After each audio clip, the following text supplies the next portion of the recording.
નમસ્કાર મિત્રો, સ્વાગત છે ફરી એક નવા વિડીયોમાં। મિત્રો, ટેટ 1 ભરતી ફરી અહીંયા વિવાદમાં જોવા મળી રહી છે, વિવાદ બની રહ્યો છે। માત્ર મિત્રો માર્ક્સ નહીં પરંતુ અહીંયા મહેનતનો પણ એક પ્રશ્ન બની રહ્યો છે। મિત્રો, આજે એ વિવાદનો સ્પષ્ટીકરણ આપણે આજે લઈને આવ્યા છે। શું વિવાદ છે અને સાથે સાથે સરકાર મિત્રો કઈ તરફ નિર્ણય લઈ શકે છે, મિત્રો ફાઇનલ નિર્ણય શું હોઈ શકે છે એના ઉપર આજે પ્રોપર માહિતી આપવાનો છું।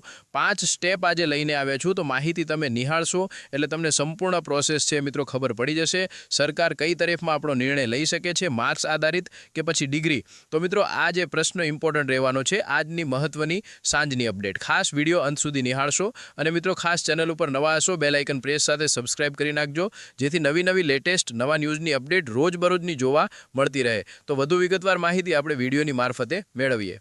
તો મિત્રો એના પહેલા આપણે સવારમાં એક વિડીયો મૂક્યો હતો કે બ્રેકિંગ ન્યૂઝ ટેટ 1ની જે પરિણામની તારીખ મિત્રો આવી હતી અને એક એક્સપેક્ટેડ તારીખ આપણે મૂકી દીધી છે। તો સંપૂર્ણ પ્રોસેસ સાથેની તારીખ મૂકી છે, તો ખાસ અચૂક વિડીયો જોવાનું ભૂલશો નહીં। હવે માત મિત્રો એ છે કે ડિગ્રીના માર્ક્સ ગણાવ્યા કે પછી પીટીસી કરેલા ઉમેદવારોની ગાથા જે છે, એટલે કે પીટીસીના જ માર્ક્સ એટલે કે એક્ઝામિનેશનના માર્ક્સ ગણાવવા। મિત્રો આ મુદ્દો એ જેટલો મજબૂત બની રહ્યો છે, એવા આંદોલનો એવા નિવેદનો જોવા મળી જાય છે, જેના કારણેથી આપણે આજે વિડીયો લઈને આવ્યા છીએ। શું કયા તરફેણમાં સરકાર છે નિર્ણય લઈ શકે છે એના ઉપર પણ આજે પ્રોપરલી માહિતી આપવાનો છું, તો વિડીયો અંત સુધી નિહાળશું। હવે વાત કરી મિત્રો કે એક ભરતી અને અનેક સવાલો ઊભા થયા છે। ભરતી મિત્રો આપણને ખબર છે કે એક જ ભરતી છે જે મિત્રો અત્યારે હાલ ફિલહાલ ચાલી રહી છે, એ છે ટેટ 1ની। મિત્રો શિક્ષણ વ્યવસ્થાના મૂળભૂત પ્રશ્નો એ અહીંયા ઊભા થયા છે, જેમાં એક તરફ છે પીટીસી કરેલા ઉમેદવારો, એક તરફ છે ડિગ્રી કરેલા ઉમેદવારો, જે લોકો 3 વર્ષ જેટલો એમને ભોગ આપેલો છે। હવે પીટીસી કરેલા ઉમેદવારો બોલી રહ્યા છે કે માર્ક્સના આધારે થવું જોઈએ, જ્યારે ડિગ્રી કરેલા ઉમેદવારો જેમને ગ્રેજ્યુએશન કરેલું છે એવા ઉમેદવારો બોલી રહ્યા છે કે અમારા જે ડિગ્રીના માર્ક્સ પણ એમાં ગણાવા। મિત્રો પ્રોબ્લેમ અહીંયા એવો જોવા મળી રહ્યો છે કે જે પીટીસી કરેલા ઉમેદવારો છે એમને એવું છે કે જો ડિગ્રીવાળા માર્ક્સ ગણાશે તો ફાયદો એમને ડિગ્રીવાળાને જોવા મળવાનો છે। હવે મિત્રો પ્રોપરલી આપણે માહિતી સ્ટેપ બાય સ્ટેપ નિહાળીએ કે શું છે અપડેટ। મિત્રો એક બાજુ અહીંયા તમને ટેટ 1નો લોગો, એક બાજુ અહીંયા પીટીસી છે, એક બાજુ અહીંયા ડિગ્રી છે। ડિગ્રીના માર્ક્સ ગણાવવા જોઈએ કે પછી પીટીસીના માર્ક્સ, એ મિત્રો તમે લાઈવમાં જરૂરથી જણાવજો। હવે વાત કરીએ તો કહે છે 2 લાયકાત ને 1 લક્ષ છે। આપણને ખબર છે લાયકાત 2 છે। એક ઉમેદવારો છે જે છે પીટીસી કરેલો, એક ઉમેદવાર એવો છે કે જે પીટીસી સાથે ડિગ્રી કરેલ છે, જેમને 3 વર્ષનો ભોગ આપેલો છે, જે ગ્રેજ્યુએશન કમ્પ્લીટ છે। ઉમેદવારોને 2 શૈક્ષણિક માર્ક છે મિત્રો એ જોવા મળી રહ્યા છે, જેમાં પીટીસી કરેલા જે ઉમેદવારો છે એમને એક્ઝામ આપી છે, એમનું મેરિટ બને છે, પરંતુ અહીંયા ડિગ્રી કરેલા જે 3 વર્ષનો ભોગ આપ્યો છે એમનું મેરિટ આ પીટીસી કરતાં થોડું વધારે બને છે। મિત્રો આ પ્રશ્ન અહીંયા બંધ નથી થતો, એનો આગળ પણ એક પ્રશ્ન છે। હવે એ પ્રશ્ન એ છે કે જે લોકો ડિગ્રી કરીને પીટીસી કરેલી છે એ અહીંયા તમને જોવા મળી રહ્યા છે ઉમેદવારો, જે ડિગ્રી કરીને અહીંયા પીટીસી કરેલા છે એવા પણ ઉમેદવારો છે। બંને એક તરફ છે, જેમાં મિત્રો જે ઉમેદવાર એવા છે જેમને ડિગ્રી નથી કરી, જે લોકો પીટીસી જ કરેલી છે એવા ઉમેદવારો પણ છે, જેમને ડિગ્રી કરેલ છે પ્લસ પીટીસી કરેલું છે। માર્ક્સ ડિગ્રીના પણ ગણાવવાના છે, પીટીસીના એક્ઝામિનેશનના પણ ગણાવવાના છે, જે લેવાનું છે એની પણ ગણાવવાના છે। મિત્રો ફાયદો અહીંયા ડિગ્રીવાળાને જોવા મળે છે, જ્યારે એકલું પીટીસી કરેલા છે એવા ઉમેદવારો છે એ મિત્રો અહીંયા આંદોલનો કરી રહ્યા છે, નિવેદનો આપી રહ્યા છે કે ડિગ્રીના માર્ક્સ એ મિત્રો નહીં ગણાવવા જોઈએ।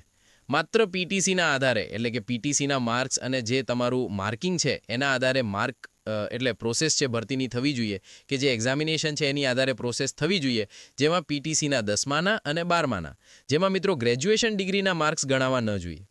હવે મિત્રો બીજી વાત કરીએ તો બીજી વાત એ છે કે નિયમ વિરુદ્ધ વાસ્તવિકતા શું છે, નિયમ પ્રથા વચ્ચેનો તફાવત શું છે। નિયમ ઓલરેડી મિત્રો છે જ, જે ટેટ 1 માટે નિયમ ઓલરેડી બનાવેલો છે, જે સરકારે વિભાગે બનાવેલો છે, જેમાં અત્યાર સુધી હાલ ફિલહાલ કંઈ સુધારો જોવા મળ્યો નથી। સરકાર મિત્રો કઈ તરફ નિર્ણય લે છે એ પણ એક મોટો પ્રશ્ન છે, પરંતુ અત્યારે ટેટ 1માં મિત્રો જોવા જઈએ તો ડિગ્રીના માર્ક્સ પણ ગણાવવા જોઈએ।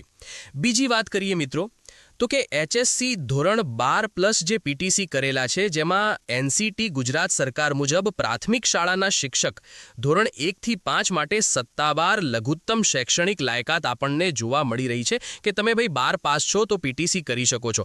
પરંતુ મિત્રો 12 પાસ પીટીસી કરેલી છતાં એ ડિગ્રીવાળા છે, જે લોકો ગ્રેજ્યુએશન છે એ ઉમેદવારો છે વચમાં આવી રહ્યા છે।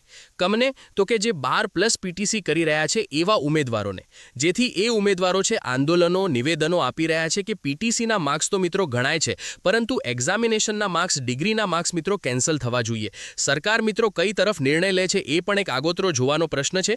જો મિત્રો નિયમ સ્પષ્ટ છે તો સમસ્યા શું છે એ પણ એક મોટો પ્રશ્ન છે મિત્રો નિયમ અહીંયા સ્પષ્ટ જોવા મળી રહ્યો છે કે અત્યારે હાલ ફિલહાલ કંઈ સુધારો જોવા મળ્યો નથી. તો મિત્રો જે સમસ્યા એ છે કે ભાઈ ડિગ્રીના માર્ક્સ ગણાવવા જોઈએ નહીં, એકેડેમિક માર્ક્સ ગણાવવા જોઈએ નહીં, પરંતુ મિત્રો જે લોકોએ 3 વર્ષનો મિત્રો જેમને મહેનત કરી છે એ મહેનતનું શું?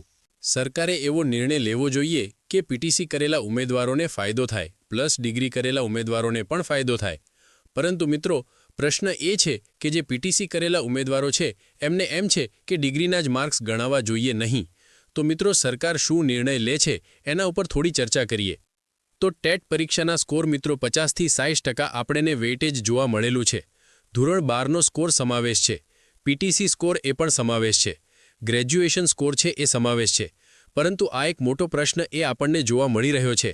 પીટીસી કરેલા ઉમેદવારોનો સાથે ગ્રેજ્યુએશન સ્કોર છે મિત્રો, એ ગ્રેજ્યુએશન સ્કોરો એ કેન્સલ કરવા, એટલે કે જેનો ટેટ પરીક્ષાનો 50% સ્કોર, 12માના જે 20% છે અને પીટીસીના જે માર્ક્સ ગણાય છે એનું મેરિટ બનવું જોઈએ.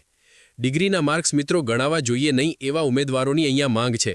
પરંતુ જે ડિગ્રીવાળા ઉમેદવારો છે એ લોકો એ કહી રહ્યા છે કે ડિગ્રીના માર્ક્સ ગણાવવા જોઈએ. મિત્રો સરકાર છે એ બંને બાજુ ફસાઈ ગઈ છે. કઈ બાજુ નિર્ણય લે એ પણ એક મોટો પ્રશ્ન છે. તો સારો શિક્ષક મિત્રો કોણ હોઈ શકે છે, લાયકાત વિરુદ્ધ કે તાલીમવાળો?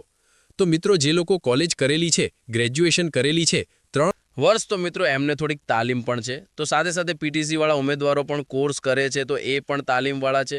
તો આમાં ફાયદો કયો છે, સારા શિક્ષક કોણ છે એ મિત્રો તમારે કમેન્ટ કરવાનું છે. આગળનો માર્ગ મિત્રો શું હોઈ શકે છે, આગળના માર્ગની ચર્ચા કરીએ. સંતુલન માટેની હાકલ શું હોઈ શકે છે જેમાં પીટીસી ઉમેદવારોને ફાયદો થાય, પ્લસ જે ગ્રેજ્યુએશન છે એવા ઉમેદવારોને પણ અહીંયા ફાયદો થાય.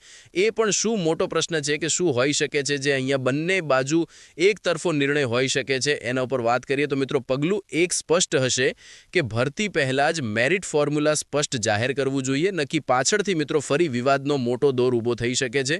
ભરતી મિત્રો 5000ની જો આવે છે તો એ ભરતીની સ્પષ્ટ થાય એના પહેલાં જે પગલું સ્પષ્ટમાં એક જણાવ્યું છે કે એ નિયમનું, એ નિર્ણયનું એ તમારે સ્પષ્ટીકરણ કરવું જોઈએ. પગલું બીજું છે કે સંતુલન છે કે સ્નાતક અને પીટીસી બંને ઉમેદવારોને ન્યાય મળે તેવી ફોર્મ્યુલા બનાવવું જોઈએ. એટલે કે પીટીસી કરેલા ઉમેદવારો અને સ્નાતક એટલે કે ગ્રેજ્યુએશન કરેલા છે એવા અધર ડિગ્રીઓ છે એમના જોડે, એમને પણ અહીંયા ફાયદો જોવા મળ્યો. જો એવું પણ કંઈક ફોર્મ્યુલા બનાવવું જોઈએ. પગલું છે કે જૂની પદ્ધતિ અને નવી પદ્ધતિ નીતિ એટલે કે એનસીપી વચ્ચે એક સુમેળ સાંધવો જોઈએ. નવી શિક્ષણ નીતિ પ્રમાણે નવા નિયમો છે લાવવા જોઈએ. મિત્રો મોટો પ્રશ્ન એ છે કે સરકાર કઈ તરફ નિર્ણય લેશે. બાકી લેટેસ્ટ નવા ન્યૂઝ જાણવા ખાસ બન્યા રહેજો. અત્યારે હાલ ફિલહાલ આવા જે ન્યૂઝો છે ચાલી રહ્યા છે, તો આપણે તમારા સામે આપણા આવા પ્રશ્નો લઈને આવ્યા છીએ. બાકી આવી જ ઇન્ફોર્મેશન માટે લાઇક, શેર, સબસ્ક્રાઇબ કરવાનું ભૂલશો નહીં. વિડીયો પસંદ આવે તો લાઇક કરજો, ચોક્કસ મિત્રો, અને વધુમાં વધુ વિડીયો શેર કરવાનું ભૂલશો નહીં. ત્યાં સુધી જય હિન્દ, જય ભારત.